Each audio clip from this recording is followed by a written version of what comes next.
The one's flicking his tail. Come on, they're spooked.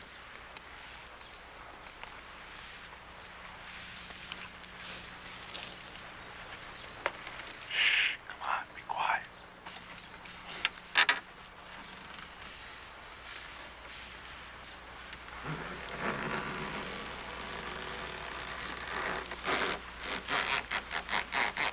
Come on, they're getting edgy.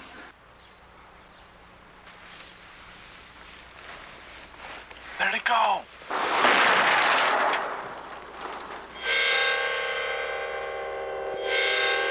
They figured that bullet missed Ken Resnick's head by just about 4 inches.